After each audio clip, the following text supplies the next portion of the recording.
We give the college a great deal of money, and they agree to punish us for our frivolity. You mean they're going to send you down? Of course. It's part of the agreement. And you don't mind leaving? He doesn't intend to. My father gave me this house. That's part of the agreement, too. Get to One Ton Depot as fast as possible and leave the food there. But if Scott isn't there, judge for myself what to do. Is that it? Well, it's all very confusing. Yes, I'm sorry it's a jumble, old chap. The orders the captain sent back with the returning parties do tend to contradict each other.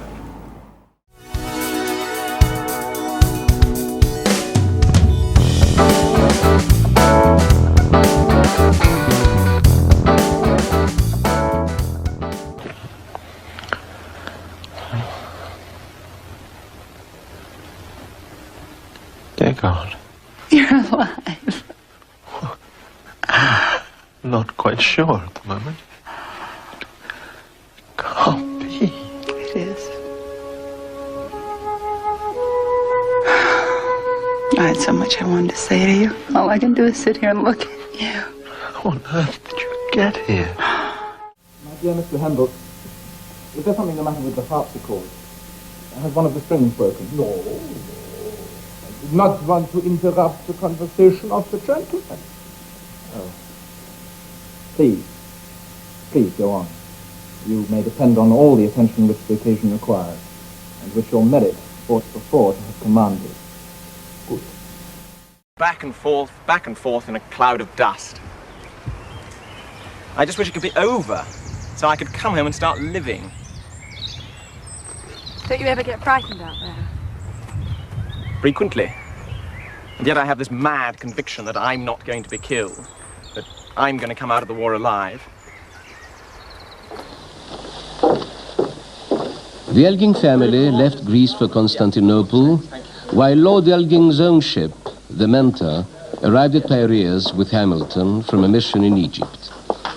Among the antiquities being loaded, there were some marble horses from the Parthenon frieze. I'm not sure that this is the right section of the frieze. Yes, please. Look at here. But has that bit of the arm always been missing? Take it to the Lord in prayer. His arms he'll take and shield me. Jesus loves us. Jesus loves every one of us. He even loves me, and I'm a sinner. Yes, I am.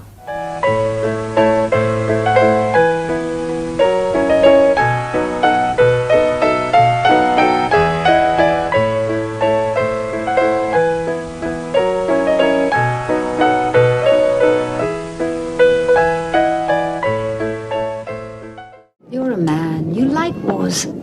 I don't. Kiss me, Hughie.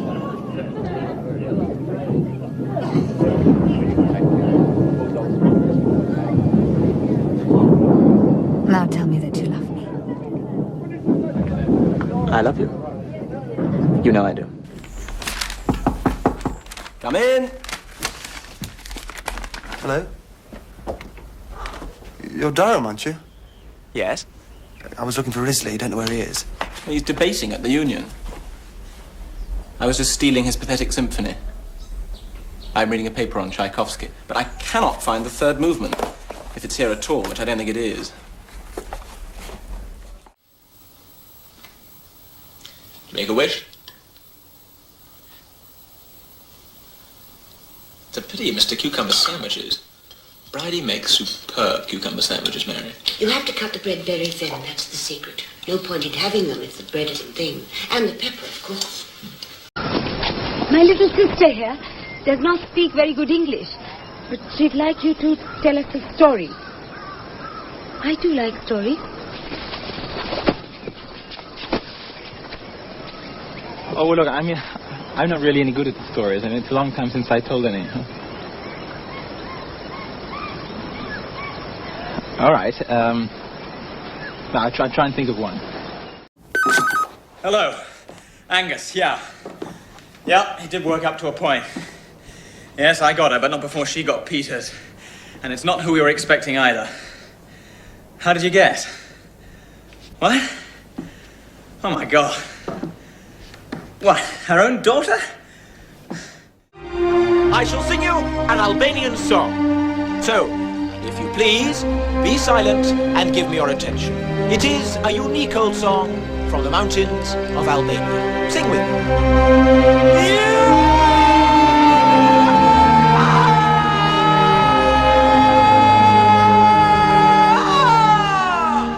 Oh, no. Captain Ruderman does his job zealously, but he also recognizes that there are profits to be made on the black market.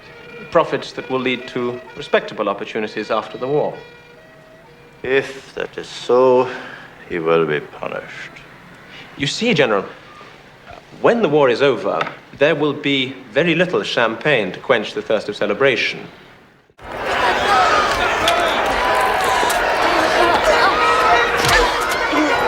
Let go!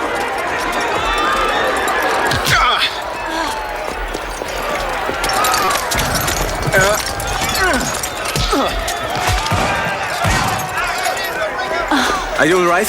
Yes, thank you. To whom a man did it? Charles, I see. Like the champagne? Like the champagne. You see, there is a price on my head. 1,000 guineas, I've been told. I have too many enemies who would make sure that my petition for mercy did not reach His Majesty before it was too late. Besides, there is work to be done. King's work, which he cannot even know about. I don't understand. It was hard, but I think the change was inevitable. Well, you have one of these, Peggy. They're very good. Thank you, Gordon. Beth. Tahnee. Hi. X-ray technician, call the emergency room. Luann, this is my son, James. James Luann Bonds. Hi. Hello. Thank you for coming.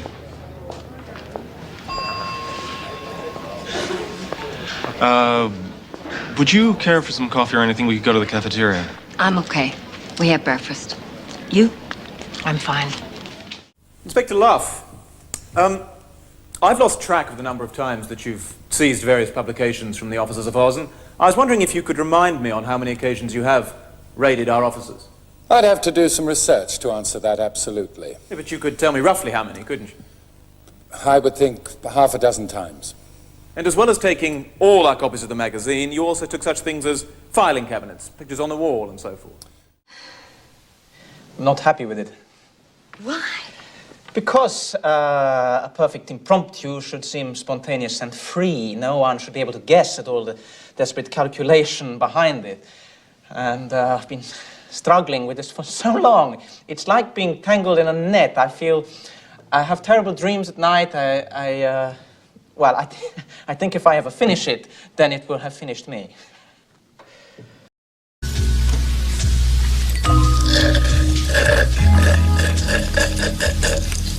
What's your name? Nigel Dobson. Hi. Okay, Nigel. Amuse me. Say something funny.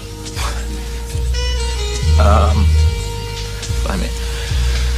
Well, you're French, aren't you? This is Sebastian, Viola's brother. He is alive.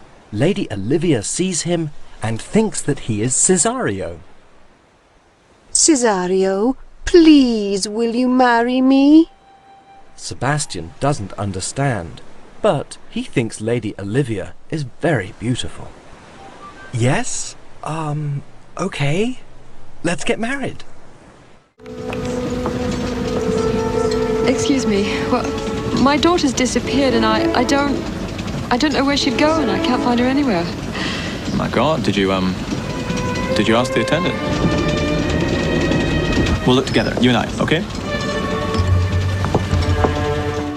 We may have a chance to bring round others like the French to our point of view. And that of the Germans. And that of the Germans. I'm sorry, sir. I'm so sorry to interrupt, but I just don't see how we can associate ourselves now with the Germans. You know, with the Nazi Party. They have actually torn up and trampled on every single treaty and seem to be a worse threat than ever to the whole of Europe.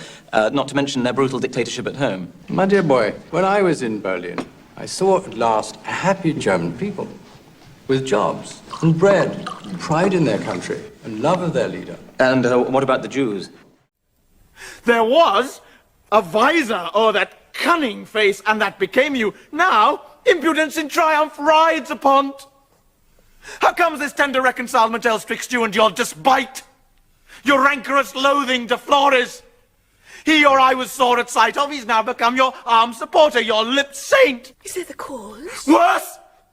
Your lusts, devil! Your adultery! Morning. Tickets, please.